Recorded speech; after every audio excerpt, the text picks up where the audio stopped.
Hello everyone, welcome to B technic electrical. तो आज के सेशन में मैं आपको जो नॉन टेक को हम किस तरीके से प्रिपेयर कर सकते हैं लास्ट 13 डेज या फिर हम बोलेंगे लास्ट 40 डेज में, तो यही मैं चीज़ आपको यहाँ पर बताने वाला हूँ। तो लास्ट जो हमारे पास 30 या तो 40 डेज का जो प्लान होना चाहिए नॉन टेक के लिए वो क्या होना चाहिए, तो ये सब हम चीज़ें देखेंगे। तो before the starting the session मैं अपने बारे में थोड़ा सा इंट्रोडक्शन दे देता हूँ। तो आई एम ये मेरा नाम है, I am engineer, teacher, educator and mentor. साथ ही साथ मैंने गेट प्राइस क्रैक की हुई है 18, 19 एंड 20, और मेरा सिलेक्शन हुआ है assistant engineer in Mahatransco, assistant engineer in Mahagenco, junior engineer in Mahagenco, junior engineer in Mahadiscom. But उससे भी ज़्यादा मुझे लगभग 4.5 साल का टीचिंग एक्सपीरियंस है in both offline as well as online field.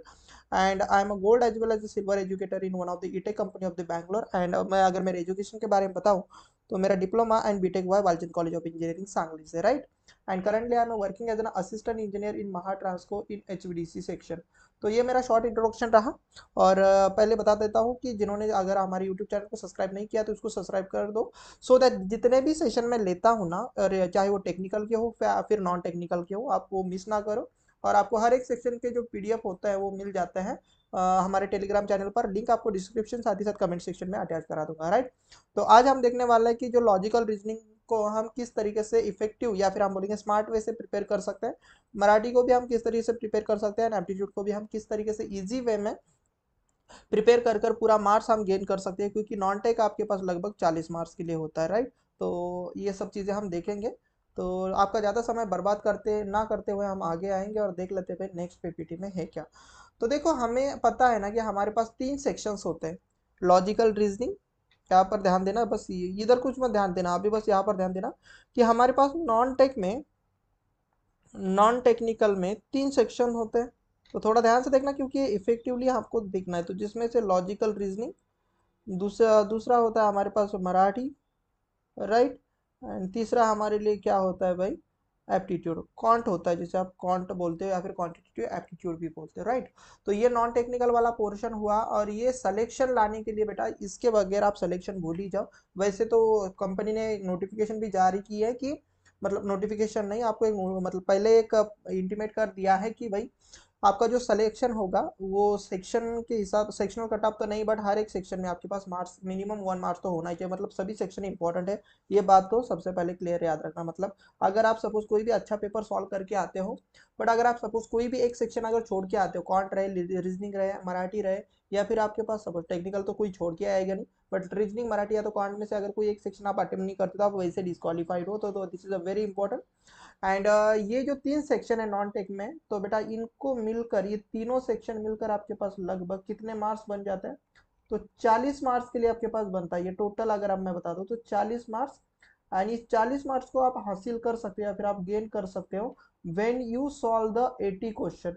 कब आप सॉल्व कर सक गेन कर सकते हो, जब आप 80 क्वेश्चन सॉल्व कर लोगे ना, तब आपको 40 मार्क्स मिलेंगे, राइट।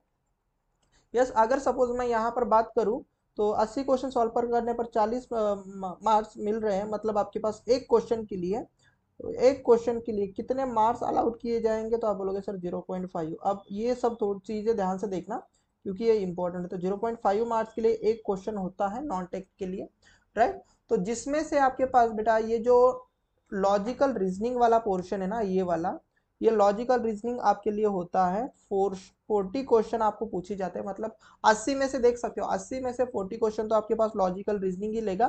तो अगर मैं यहाँ पर आपको बता दूं तो मार्क्स कितना देगा आपको ये वाला लॉजिकल रीजनिंग, तो मार्क्स देगा आपके पास ये 20 मार्क्स, राइट।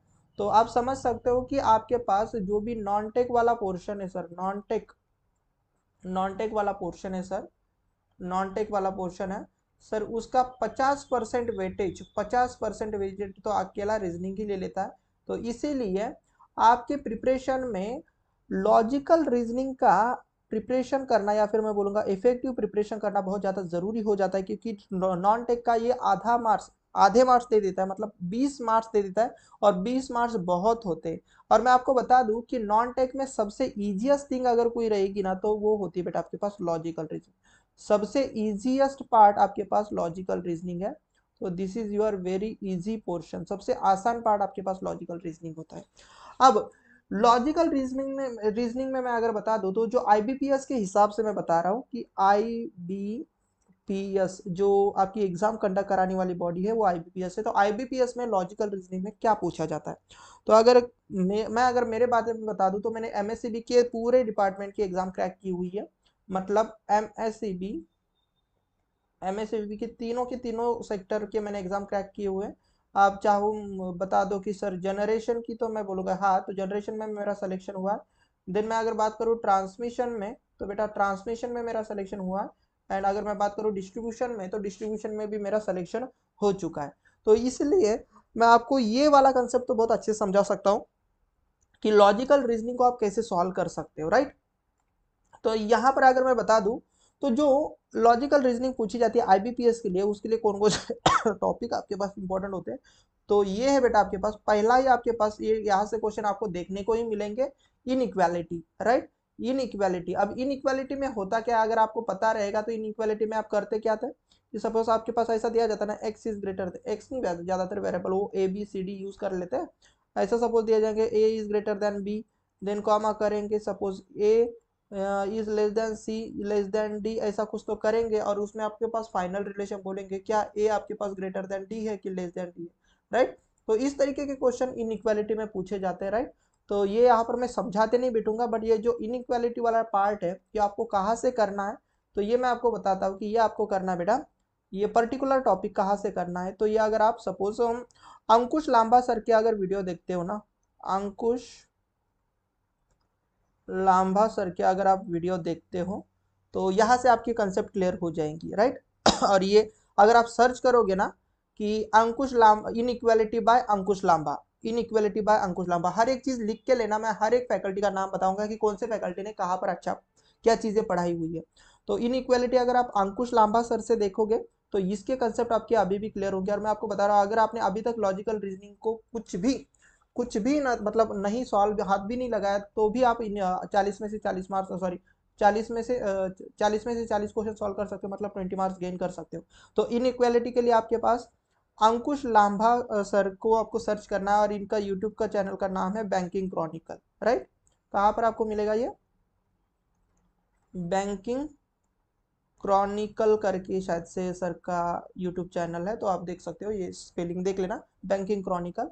और अगर आपको सिलॉक्स भी देखना है तो मैं सिलॉक्स भी आपको सबसे पहले तो बोलूंगा कि सिलॉक्स तो वैसे सोना मैम भी बहुत अच्छे से पढ़ाती है, बट अगर आप अंकुश लांबा सर के भी अगर सिलॉक्स देख लोगे तो अच्छा रहेगा। तो इसके लिए मैं अल्टरनेटिव देता हूँ कि सिलॉक्स आप या तो अंकुश लांबा सर या तो आप सोना मैम की वीडियो देख सकते हो, राइट। सोना मैम की आप वीडियो देख सकते हो, तो ये अड्डा 247 पर आपको सोना मैम मिलेगी। और अंकुश लांबा सर बैंकिंग क्रॉनिकल, या तो आपके पास अन अकेडमी पर भी उनके बहुत सारे सेशन आपके पास अवेलेबल है। तो इनइक्वालिटी और सिलॉक्स ये दो चैप्टर बेटा एग्जाम में आते ही आते हैं। अब उसके बाद में आपके पास ये पजल एंड सिटिंग अरेंजमेंट तो मैं बाद में आपको समझाऊंगा, बट अभी मैं आता हूँ हमारे पास कोडिंग डिकोडिंग के लिए, राइट। और यहाँ पर कोडिंग डिकोडिंग जो आपकी पूछी जाती है वो पूछी जाती है चाइनीज कोडिंग डिकोडिंग। तो इसके लिए अगर आप बिगनर रहोगे, आपको कुछ भी पता नहीं रहेगा कि सर कोडिंग डिकोडिंग कहाँ से किया जाए, तो ये आप कर सकते हो अंशुल सर से सॉल्व।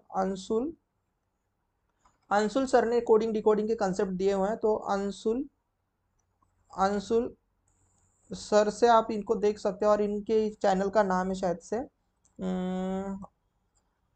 Bankers point, right. इनके चैनल का नाम है बेटा बैंकर्स पॉइंट। और जो चीजें मैंने की है ना, कहाँ कहाँ से की है, यही सब चीजें मैं आपको दे रहा हूँ, राइट। कोई भी चीज अगर मेरे अलावा मैंने मतलब इसके अलावा मैंने कहाँ से भी नहीं की थी, तो अंशुल सर से मैंने कोडिंग डिकोडिंग की ट्रिक्स सीखी थी। तो अंशुल सर से आप कोडिंग डिकोडिंग सीख सकते हो। पजल एंड सिटिंग अरेंजमेंट के लिए मैं आपको बाद में बताऊंगा कहाँ से देखना है। देन एक होता है अल्फा न्यूमेरिकल सीरीज, क्या है आपके पास, अल्फा न्यूमेरिकल सीरीज। तो अल्फा न्यूमेरिकल सीरीज का अगर आप सेशन सर्च करोगे तो ये आप सौरभ सिंह सर का आप देख सकते हो, सौरभ सर या फिर अब मैं बोलूंगा कि अल्फा न्यूमेरिकल सीरीज इनका देख लो, चलो सोना मैम का ही देख लो, सोना मैम का ही देख सकते हो आप, राइट। तो सोना मैम के वीडियो देख सकते हो, और सोना मैम में जहां पर भी लिखूंगा वहां पर लिखना अड्डा 247, राइट। अड्डा 247 ये यूट्यूब चैनल का नाम है। तो मैम जहां पर भी मैं बताऊंगा सोना मैम, तो अड्डा 247, अड्डा 247, अब 247 भी यूट्यूब पर सर्च कर लोगे तो ये चीज मिल ही जाएगी। अब डायरेक्शन एंड डिस्टेंस तो देखो कोई भी अच्छे से पढ़ा लेता है, बट फिर भी मैं यहाँ पर एक ही फैकल्टी का नाम दूंगा, वो है हमारे पास सोना मैम।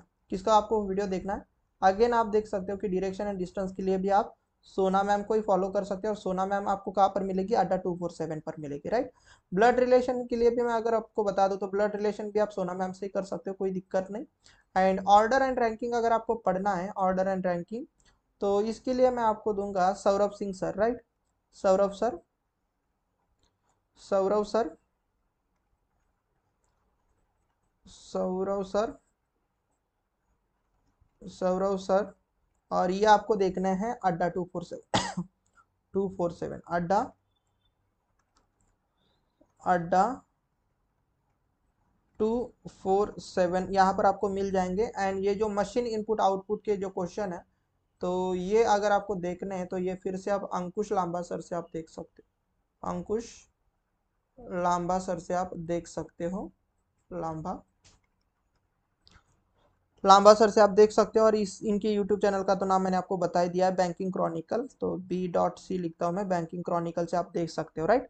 अब ये जो चीज़ है कि जो पजल है एंड सीटिंग अरेंजमेंट, तो इसके पास आपके पास या तो आप सोना मैम की वीडियो देखो या तो सौरभ सिंह सर के वीडियो देखो, बट मैं आपको पर्सनली सजेस्ट करूंगा कि आप सोना मैम की देखो तो भी चल जाता है, कोई दिक्कत नहीं है। क्योंकि मैं आपको ओवरऑल इन सभी क्वेश्चन को एक साथ कहाँ पर प्रैक्टिस कर सकते हो, तो वो भी मैं आपको बताऊंगा। तो इनइक्वालिटी का अगर स्टार्ट कर रहे हो तो अंकुश लांबा सर की कुछ वीडियो देख लेना। सिलॉग स्टार्ट कर रहे हो तो सोना मैम की, या तो आपके पास अंकुश लांबा सर की वीडियो। पजल के लिए सोना मैम, सिटिंग अरेंजमेंट के लिए सोना मैम, कोडिंग डिकोडिंग के लिए Anshul sir, alpha numerical series के लिए सोना मैम, डायरेक्शन डिस्टेंस के लिए सोना मैम, ब्लड रिलेशनशिप के लिए सोना मैम, ऑर्डर एंड रैंकिंग के लिए सौरभ सिंह का वीडियो देख लेना, जीरो टू हीरो वाली जो प्लेलिस्ट है उसको थोड़ा सा देख लेना। एंड मशीन इनपुट के लिए हमारे पास अंकुश लांबा सर है। तो ये इतने जो टॉपिक मैंने दिए बेटा, ध्यान से सुनना, जितने भी टॉपिक मैंने अभी दिए, अगर मैं बता दूं कितने टॉपिक लिए हमने पूरे, 1 2 3 4 5 6 7 8 9 10, तो ये जो मैंने बेटा आपके पास लॉजिकल रीजनिंग के 10 टॉपिक दिए हैं, तो ये one of the trending topic है आपके पास। इसके अलावा ज्यादातर कुछ आता नहीं, तो ट्रेंडिंग, इसके अलावा कुछ नहीं आता है आपके IBPS में। एक दो क्वेश्चन इधर उधर का आ सकता है, बट ऐसा समझ लो कि अगर आप इतने टॉपिक अगर अच्छे से कर लेते हो, तो आप 40 क्वेश्चन में से लगभग 38 क्वेश्चन में, फिर भी मार्जिन रख रहा हूँ 2 क्वेश्चन की, तो 38 क्वेश्चन आप आराम से सॉल्व कर सकते हो, राइट, आराम से सॉल्व कर सकते हो, राइट। अब अगर मैं 38 का सपोज आधा करता हूँ, तो आप देख सकते हो कि 38 का अगर मैं आधा करूँ, 38 डिवाइड बाय अगर सपोज मैं 2 करता हूँ, तो लगभग आपको बेटा 19 मार्क्स मिल जाते हैं। मतलब रीजनिंग में से आप 20 आउट ऑफ 19 मार्क्स तो आराम से गेन कर सकते हो। एक क्वेश्चन का तो एक मार्क्स का तो मैंने मार्जिन रखा है, या फिर मैं बोल सकता हूँ एक दो क्वेश्चन आपका इधर उधर का आ सकता है, राइट। तो लॉजिकल रीजनिंग में इतना ही करना है। अब जब आप ये पूरी चीजें कर लोगे, पूरी चीजें जब आप कर लोगे, तब आपके पास प्रैक्टिस के लिए क्या करना है। तो प्रैक्टिस कहाँ से करें सर, लॉजिकल रीजनिंग की, और वो भी फ्री में रहेगी। तो कुछ नहीं करना बेटा, आपको डेली, डेली 1 आवर, ध्यान से देखना, मैं डेली 1 आवर की बात कर रहा हूँ। डेली 1 आवर आपके पास आपको सोना मैम के वीडियोस देखना है। फिर यहाँ पर आपको एक एक टॉपिक नहीं सर्च करना है, सोना मैम के वीडियोस में आपके पास जो प्रीवियस प्रीवियस जो आपके पास क्वेश्चंस आए हुए हैं ना, तो इनके जो क्वेश्चन सॉल्व किए जाते हैं, तो प्रीवियस क्वेश्चन या फिर आपके पास क्वेश्चन सेट सॉल्व किए जाते हैं, क्वेश्चन सेट जो सॉल्व किए जाते हैं यूट्यूब पर, ओके। कहाँ पर सॉल्व किए जाते हैं, हमारे यूट्यूब पर सॉल्व किए जाते हैं, कौन से चैनल के ऊपर, तो ये सॉल्व किए जाएंगे आपके पास 247 अड्डा 247, ओके। अड्डा 247 के यूट्यूब चैनल पर जो हमारे पास प्रीवियस क्वेश्चन सॉल्व किए जाते हैं, उनको देखना है। बट देखना है मतलब ऐसे ही देखना नहीं है, सबसे पहले क्वेश्चन जब आपके सामने आएगा तो वीडियो को कर देना बेटा पॉज, वीडियो को आप कर देना पॉज। उसके बाद तो खुद से प्रैक्टिस करना, सेल्फ प्रैक्टिस, सेल्फ आपको सॉल्व करना है, क्वेश्चन को सॉल्व करना है। देन अगर आपका आंसर भी बनता है, देन आपके पास वीडियो को कर देना बेटा प्ले, ओके। मतलब देन आपको वीडियो को प्ले करके आपको मैम का देखना है भाई सॉल्यूशन, ओके। सॉल्यूशन, अगर जो चीज, जो बंदा इस वाले कंसेप्ट को अगर फॉलो करेगा ना, ये जो मैंने अभी चीज बताई है, सोना मैम के वीडियो डेली अगर आप देखते हो, डेली अगर सोना मैम के वीडियो, ये सीक्वेंस याद रखना, डेली सोना मैम के वीडियो अगर प्रीवियस क्वेश्चन अगर आप देखोगे, ये सब होने के बाद यूट्यूब पर अड्डा 247, तो वीडियो को पॉज करना, क्वेश्चन खुद से सॉल्व करना, देन होगा सॉल्व तो इट्स वेल एंड गुड, नहीं तो वीडियो को प्ले करके आप सॉल्यूशन देख सकते हो। तो यहाँ से आपका reasoning, logical reasoning till the exam अच्छे से कवर अप होगा। मैं पहले बता दे रहा हूँ, टिल द एग्जाम अच्छे से कवर अप होगा और इसका आपको फायदा होगा, याद रखना इसका आपको फायदा होगा। मैं तो यहाँ पर 19 मार्क्स लग रखे हैं, बट मैं बोलता हूँ कि मैंने 20 आउट ऑफ 20 भी मार्क्स निकाल चुका हूँ मैं लॉजिकल रीजनिंग में, और मैंने यही सब चीजें की थी। इसके अलावा बेटा कुछ भी नहीं किया था, राइट।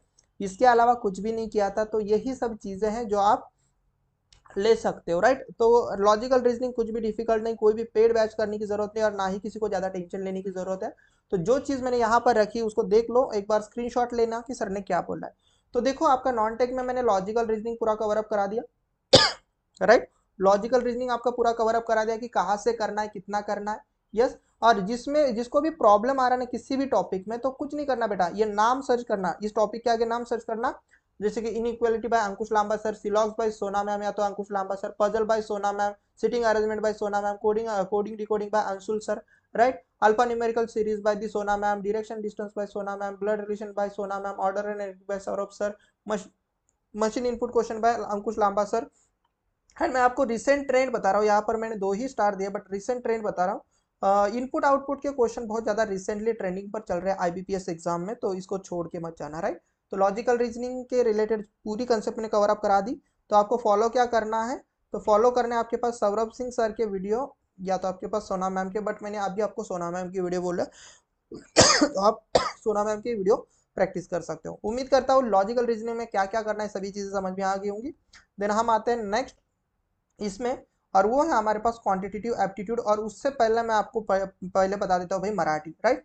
तो मराठी मैं पहले बता देता हूँ, देन क्वांट पे आता हूँ मैं, राइट, क्योंकि कुछ है इसके पीछे कि क्यों मैं पहले क्वांट नहीं बता रहा, राइट। तो मराठी सॉल्व करने के लिए देखो अभी मराठी का ये पॉइंट आया है, तो मैं इसमें थोड़ा सा मराठी में ही बात करूंगा, क्योंकि मुझे मराठी के कुछ कंसेप्ट आपको समझाने हैं।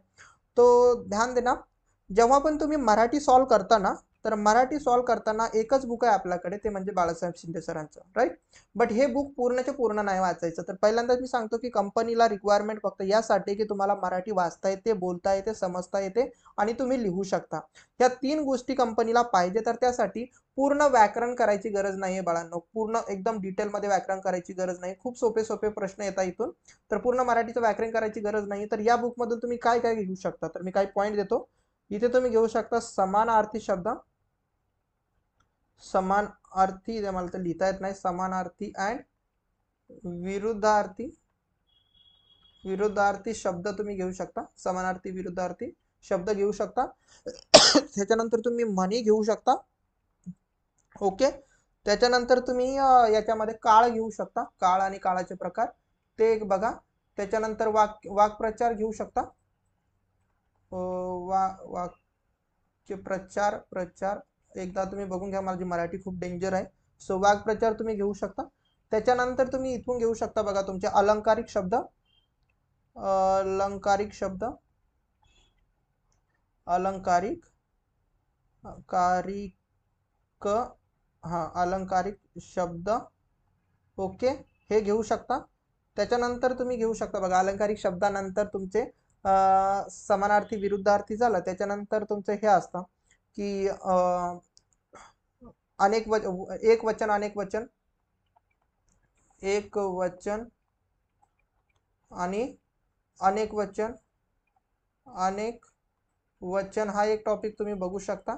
त्याच्यानंतर जर मी 7 नंबरला जर म्हणत असेल एक वचन अनेक वचन, त्याच्यानंतर आपण हे म्हणतो ना की लिंग आणि लिंगाचे प्रकार, लिंग आणि लिंगाचे प्रकार, की लिंगाचे प्रकार हा एक टॉपिक तुम्ही इथून बघू शकता। तर असे काहीतरी 2-3 टॉपिक आहे ते तुम्ही बघू शकता। थोडासा जर टाइम भेटला तर कधी कधी कधी तुम्ही समास वगैरे बघून घ्या, समास आहे।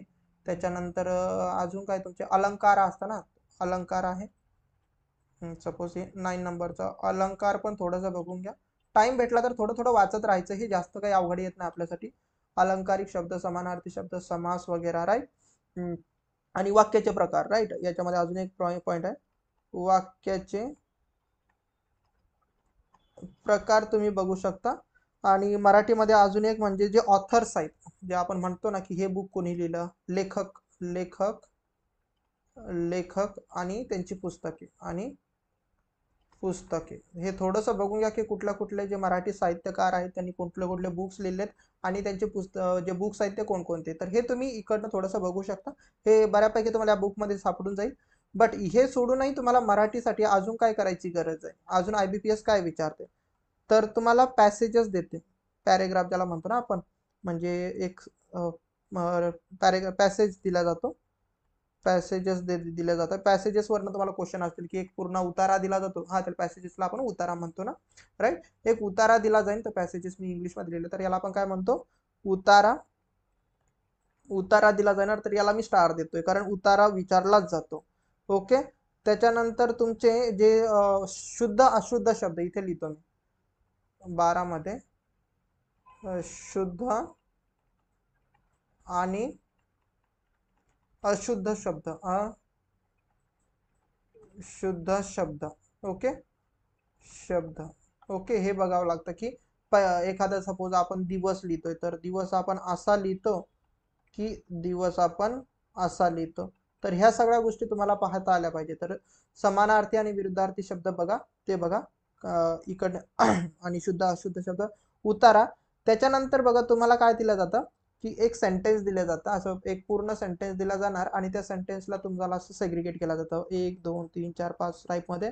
याला म्हणणं जाणार अ, याला म्हणतील ते ब, याला म्हणतील क, असं सपोज याला ड आणि याला सपोज म्हणतील ते ई. तर मग म्हणतील की अ मध्ये प्रॉब्लेम आहे, म्हणजे अ मध्ये मिस्टेक आहे, बी मध्ये मिस्टेक आहे, क मध्ये मिस्टेक आहे. तर मिस्टेक फाइंड आउट करायला सांगतील, एक सेंटेन्स देतील त्याच्यामध्ये मिस्टेक फाइंड आउट करायला सांगतील. तर मराठीमध्ये जरी तुम्ही हे जरी टॉपिक केले ना तर तुमच्या बऱ्यापैकी होतील. आणि क्वेश्चन प्रॅक्टिसला थोडाफार जर तुम्हाला बुक म्हणत असेल तर हे बुक असेल तर well and good Balasaheb Shinde सरांचं. नाहीतर कोणत्या फ्रेंडकडे असेल तर त्याची तुम्ही PDF वगैरे घेऊ शकता, स्कॅन केलेलं हे बुक तुम्हाला मिळूनच जाईल, तर हे करू शकता. बट जर तुम्हाला कधी टाइम भेटलास, जर तुम्हाला टाइम भेटला तर कोचिफाय म्हणून एक ॲप आहे, तर हे ॲप तुम्ही घेऊ शकता. बट यांचा जो कोर्स आहे हा पेड कोर्स आहे. ओके, मी पब्लिसिटी नाही करत आहे मी कुठल्या क्लासेसची किंवा कोणाची.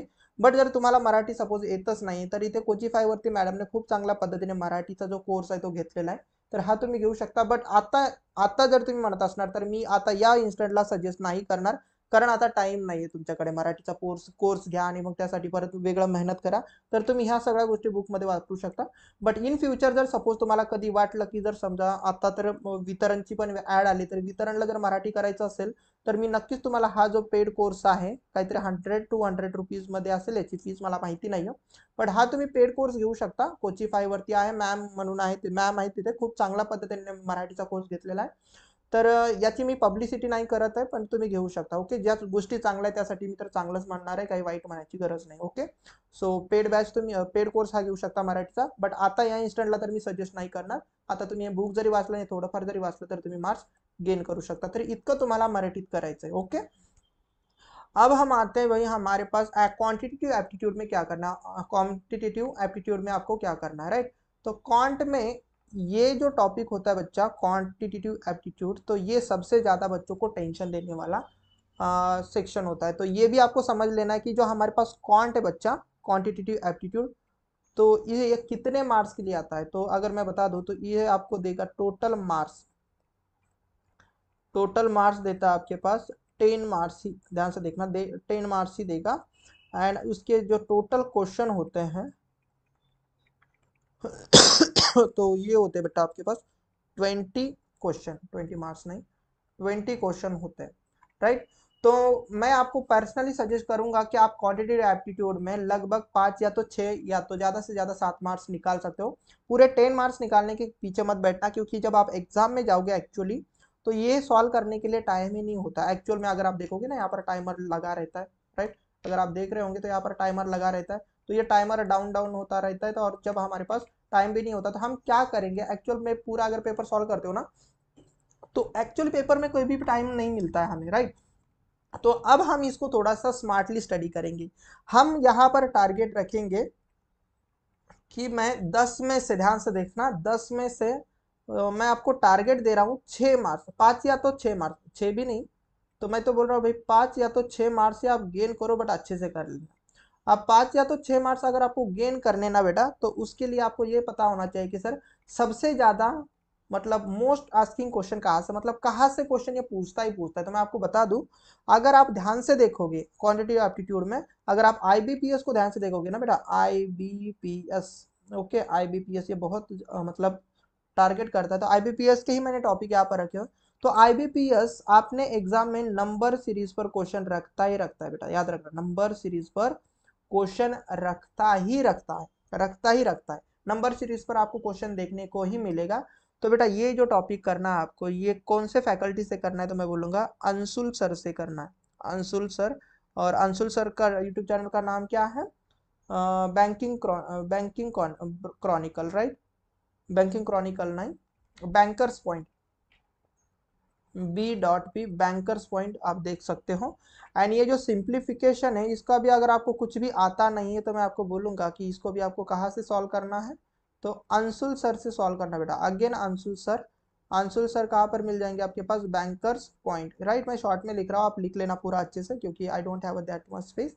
और इसका भी अगर आपको कॉन्सेप्ट सीखना है कि क्वाड्रेटिक इक्वेशन को कैसे सॉल्व किया जाता है, तो इसकी भी ट्रिक आपको कौन देते हैं भाई, अंशुल सर। तो इसके लिए भी अंशुल सर ही है, राइट।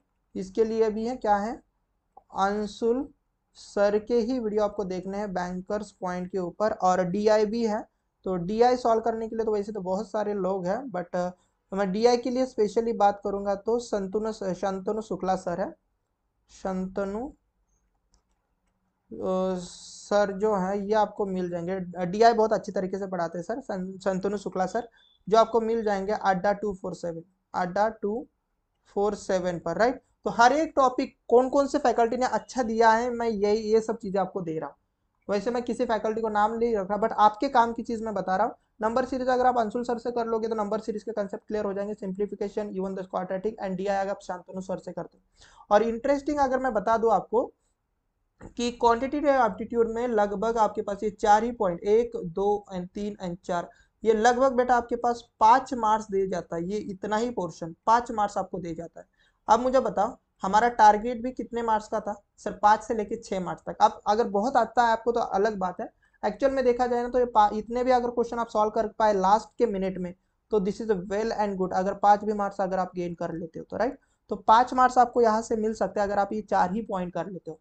बट अगर कोई चाहता है कि सर नहीं, मैं तो सर 10 में से 10 मार्क्स चाहता हूँ सर एप्टीट्यूड में, तो जो कि पॉसिबल नहीं होता, मैं आपको पहले बता दे रहा हूँ, इट इज नॉट पॉसिबल कि आप पूरे के पूरे यहाँ पर भी मार्क्स, मतलब नॉन टेक में पूरे के पूरे 80 क्वेश्चन सॉल्व कर लो और भाई टेक्निकल में भी अच्छे खासे क्वेश्चन सॉल्व कर लो, तो ये कभी पॉसिबल नहीं होता, राइट। बट फिर भी अगर कोई चाहता है कि सर और भी हमें टॉपिक बता दो जो आईबीपीएस पूछता है, तो मैंने यहाँ पर कुछ टॉपिक रखे हुए हैं, जैसे कि work and time, work and time.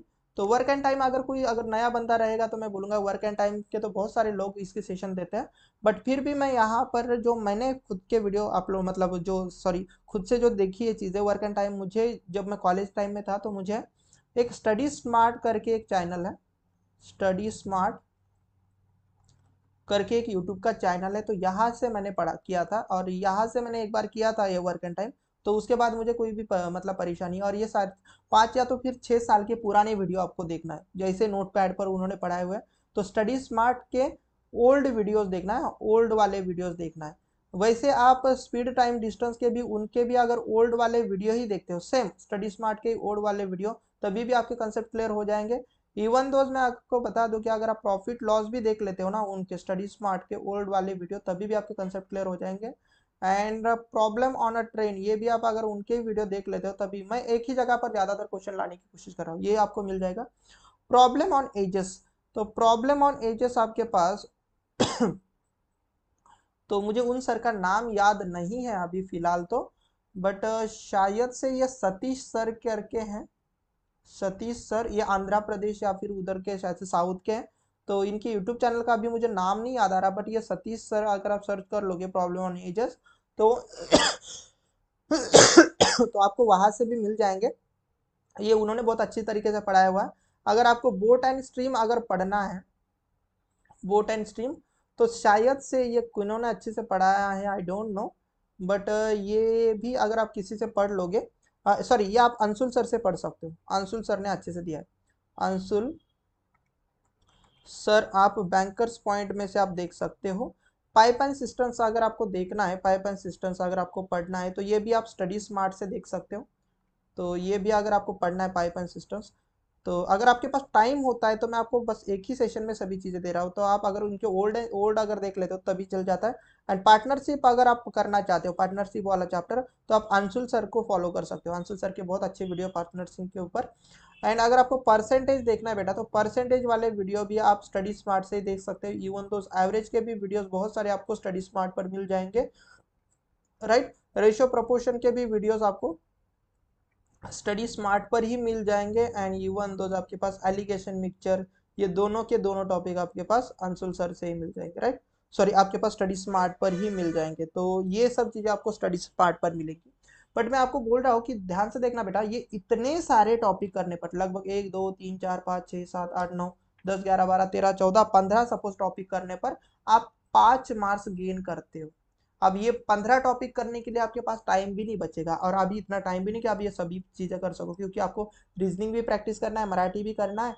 Then आपके पास भाई टेक्निकल के भी बहुत सारे सब, मतलब लगभग 8 सब्जेक्ट करने, तो आपके पास टाइम ही नहीं होता। तो मैं बोलता हूँ आप सबसे पहले इन 4 टॉपिक पर फोकस करो। देन उसमें इसमें से ये जो सेकंड वाला जो अभी मैंने जितना भी एलो में रखा है ना बेटा, तो इसमें से कुछ सेलेक्टिव टॉपिक करो, कि जैसे कि आप सपोज वर्क एंड टाइम वाला एक टॉपिक कर सकते हो, स्पीड टाइम डिस्टेंस कर सकते हो, प्रॉफिट लॉस कर सकते हो, ट्रेन के वाले क्वेश्चन कर सकते हो, एंड बोट एंड एवरेजेस के वाले ये सपोज ये कर सकते हो। देन एवरेजेस कर लेना बेटा, यस।